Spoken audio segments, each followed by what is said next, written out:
श्री राधे कृष्णा।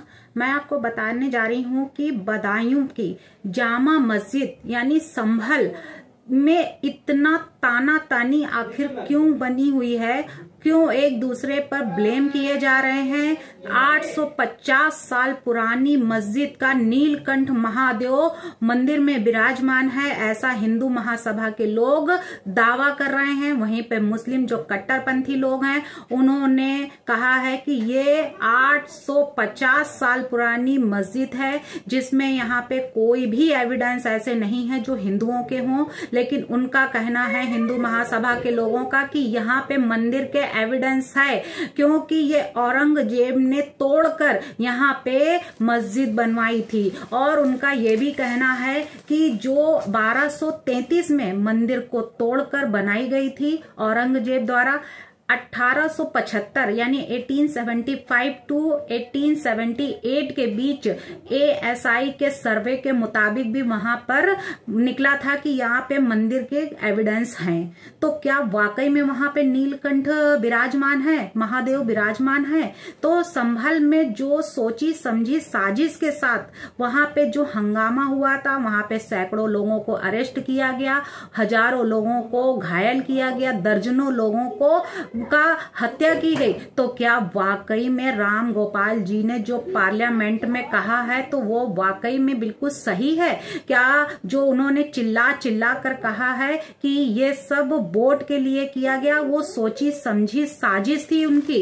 तो इन सब में क्या वाकई में ऐसा सत्य है? क्या राम गोपाल जी ने जो बोल रहे हैं सदन में तो वो वाकई में बिल्कुल सही बोल रहे हैं? तो उन्होंने ये कहा है कि पुलिस ने जो गोलियां चलाई, राम गोपाल जो SP के नेता हैं, तो उन्होंने ये भी कहा है कि ये प्री प्लानिंग के साथ में हुआ था। उन्होंने ऐसी घटना इसलिए की ताकि वहां के चुनाव जो हो रहे थे, चुनाव पर कब्जा किया जा सके, किसी को वोट नहीं डालने दिया गया वहां पे, और जबरदस्ती चुनाव पर कब्जा किया गया। यानी कि वहां पे जो संभल में जो घटनाएं हुई हैं उसमें सीधा सीधा उनका इशारा जो है वो योगी और BJP पर है। तो वहीं पर उन्होंने ये कहा है कि संभल में पहले से ही वहां पे छावनी बना दी गई थी, इतनी पुलिस इतनी तैनात कर दी गई थी कि लोग वहां के समझ नहीं पा रहे थे आखिरकार यहाँ चल क्या रहा है। लेकिन जब वहां पे लोग पानी और ये सब फैलने लगा, जब वहां पे घुसने लगे मस्जिद के अंदर, तब लोगों को समझ में आया कि वाकई में यहाँ पे कुछ घटना घटित होने जा रही है। यानी कि कोई मतलब ऐसा है जो कोई प्री प्लानिंग के साथ में यहाँ पे कोई खेल खेलने जा रहा है। तो वहां पे उन्होंने BJP और योगी सरकार को जिम्मेदार ठहराया है। राम गोपाल जी ने सीधा सीधा निशाना साधा पार्लियामेंट में और ये बात कही है कि ये सब प्री प्लानिंग के साथ में हुआ था। वहीं पे ये भी बताया जा रहा है शमसी मस्जिद में नीलकंठ महादेव, यानी जो बदायूं में है शमसी मस्जिद, उसमें बदायूं के नीलकंठ और महादेव दोनों उस मंदिर में विराजमान है। हिंदू महासभा के लोग ये दावा कर रहे हैं। तो क्या वाकई में जो ये सुनवाई होनी थी वो टाल दी गई है? 10 दिसंबर को क्या क्लियर हो जाएगा? क्या हिंदू के पक्ष में ये केस जाएगा कि हाँ वाकई में वहां पे मंदिर थी, वहां पे नीलकंठ जी विराजमान थे, महादेव जी विराजमान थे?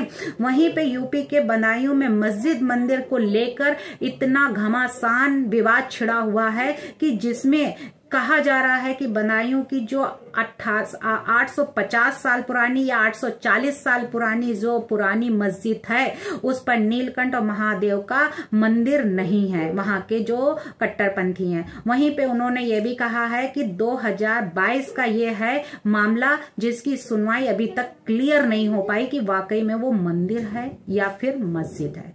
वहीं पे बदायूं का जामा मस्जिद या मंदिर सर्वे जो है उसको ये कहा जा रहा है करवा लो भाई, अगर ऐसा ही है क्लियर नहीं हो पा रहा है कि वहां पे मंदिर है या मस्जिद है, तो इस घटना को क्यों टाला जा रहा है? क्यों कहा जा रहा है कि नहीं ये 850 साल पुरानी, कोई कह रहा 800 साल पुरानी, कोई कह रहा 840 साल पुरानी है? तो इन सब का एक ही सोल्यूशन है कि भाई उसका सर्वे करा लिया जाए। ASI की टीम आएगी, वहां पे एविडेंस निकालेगी और जो भी सर्वे में क्लियर होके आएगा वो कोर्ट के सामने पेश कर दिया जाएगा और कोर्ट जो जैसा डिसीजन लेगा वो दोनों पक्ष पक्षों में उसको स्वीकार कर लिया जाएगा, जिसके पक्ष में जाएगा। जिस तरीके से बाबरी मस्जिद में हुआ था, ज्ञान वापी मस्जिद में हुआ, वैसे ही अब ये बदायूं और संभल का जो केस चल रहा है जामा मस्जिद का, वो भी क्लियर हो जाएगा, शमसी मस्जिद जो है।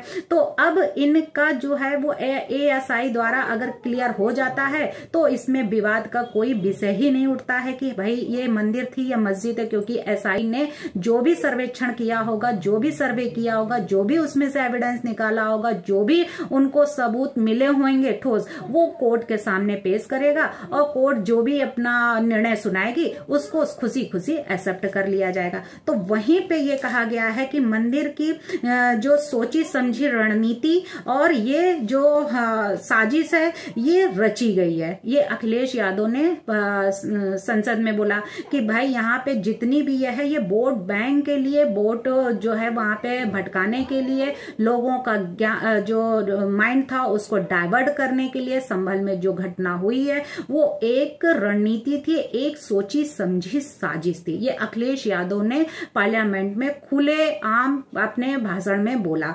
वहीं पे शांति भंग करने के लिए भी उन्होंने जिम्मेदार ठहराया कि वहां शांति भंग की गई, मस्जिद का जो अस्तित्व था वो वहां पे उसकी जो थी उसको भंग किया गया, उसको तहस नहस किया गया, ये सारी बातें बताई गई। तो क्या वाकई में बदायूं में जो 850 साल पुराना मस्जिद है तो वहां पे नीलकंठ विराजमान है या नहीं है, इसकी सुनवाई 10 दिसंबर तक जो है उसी में ये भी कहा गया है कि उत्तर प्रदेश में जो बदायूं जामा मस्जिद वर्सेस नीलकंठ देव मंदिर मामले में जो सुनवाई थी वो टाल दी गई है। अब इसकी सुनवाई वो जिला कोर्ट में 10 दिसंबर को होगी। और अब जो आज कोर्ट में जो यह तय करना था कि भाई सुनवाई इस मामले की जो सुनवाई की जाएगी वो कितनी योग होगी, कितना जो है इसमें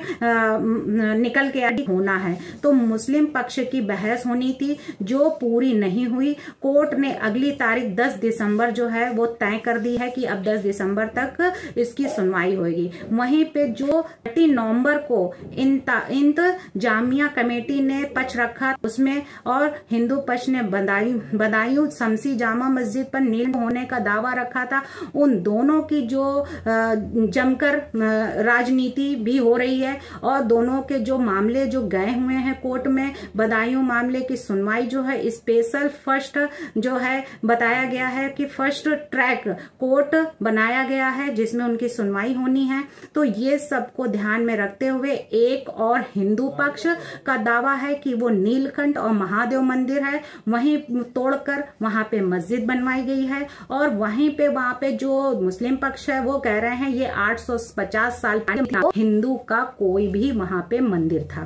तो जबकि इसके उलट मुस्लिम पक्ष का कहना है कि यहाँ कभी मंदिर या मूर्ति होने का कोई एविडेंस मिला ही नहीं। मुस्लिम पक्ष की जो बातें थी, माने तो सूफी जो जाते हैं विचारक हैं, तो बादशाह जो हैं शमसुद्दीन अल्तमस जब बदायूं आए थे तब उन्होंने यहाँ पर अल्लाह की इबादत करने के लिए मस्जिद बनवाई थी और यहाँ पर कभी मंदिर था ही नहीं। दावा उन्होंने किया है शमसुद्दीन अल्तमस ने। तो अल्तमस वहाँ पे इबादत करने आए थे। इबादत का मतलब है कि वहाँ पे अपनी प्रार्थना करते थे, अपना जो है माथा टेकते थे। वहाँ पे मूर्ति होने का कोई एविडेंस है ही नहीं, ये बात कही गई है। तो कभी भी मंदिर या मूर्ति वहाँ पे नहीं मिला है। इसको लेकर जो दावे किए जा रहे हैं वो सारे दावे झूठे हैं और हकीकत में हक के खिलाफ हैं कि इसमें किसी भी तरीके के जो भी ये कहा जा रहा है कि बदायूं में जो मंदिर है वहां पे उसका एविडेंस है, हिंदू जो महासभा जो इसका दावा कर रहा है वो बिल्कुल झूठ है, ये बिल्कुल हकीकत नहीं है। वहां के जो कट्टरपंथी हैं इस बात का दावा कर रहे हैं, लेकिन जो हिंदू लोग हैं वो कह रहे हैं कि वहां पे मस्जिद थी, यानी कि मंदिर थी। तो मंदिर होने का जो दावा किया जा रहा है तो क्या वो ASI टीम ही क्लियर कर पाएगी या फिर कोर्ट क्लियर करेगा। तो कोर्ट तो इसका अकेले डिसीजन दे ही नहीं सकता है जब तक वहां पे ठोस सबूत हमें नहीं, क्योंकि कोर्ट तो एविडेंस पर विश्वास करता है। अगर एविडेंस हमारे पास है तो ना कि वो किसी की सुनी सुनाई बातों पर या फिर किसी की ऐसे ही कोई विटनेस ले आया और कह दिया कि ये इन्होंने ऐसा किया था, इन्होंने देखा था या इन्होंने इनके सामने ऐसा हुआ था। तो ऐसा एविडेंस के लिए उसको पूरी तरीके से प्रूफ करना होता है, उसके साथ भी सबूत लाने पड़ते हैं। तो सबूत तक ठोस सबूत नहीं होंगे, जब तक ठोस एविडेंस कोर्ट के सामने नहीं प्रस्तुत किया जाएगा तब तक डिसीजन हो ही नहीं सकता है कि ये डिसीजन किसके पक्ष में जाएगा, चाहे वो छोटा सा मैटर हो या फिर कोई रिलीजन को लेकर हो या फिर कोई घर का मैटर हो या फिर किसी और अदरवाइज XYZ कोई भी मैटर हो। लेकिन कोर्ट को जब तक ठोस एविडेंस नहीं मिल जाते तब तक कोर्ट अपना निर्णय नहीं देता है, और निर्णय तभी देता है जब वो पूरी तरह हो जाएंगे कि हाँ वाकई में ये डिसीजन देने लायक है, वाकई में इसमें सारे जो एविडेंस है वो इस पक्ष में जाता है। ये तब उसके आधार पर, यानी जब ग्राउंड्स बनता है कि हाँ कि अब ये सारे हमने मैटर पढ़ लिया है, अब इसमें जो है ये डिसीजन देना चाहिए। तो ग्राउंड्स जब बनेगा बिल्कुल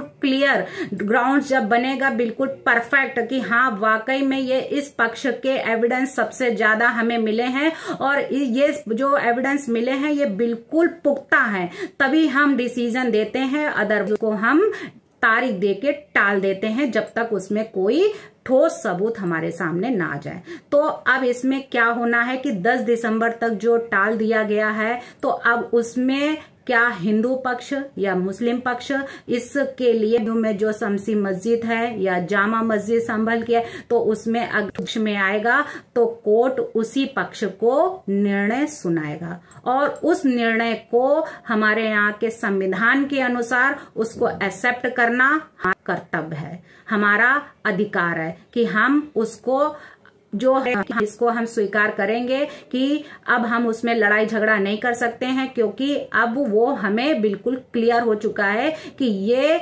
एविडेंस बिल्कुल क्लियर है, वाकई में वहां मंदिर थी या मस्जिद थी। और अगर मस्जिद तो मुस्लिम पक्ष उसको स्वीकार कर लेगा तो हिंदू विवाद नहीं करेगा, अगर तो मुस्लिम पक्ष विवाद नहीं करेगा और हिंदू उसको क्लियर करेगा। धन्यवाद।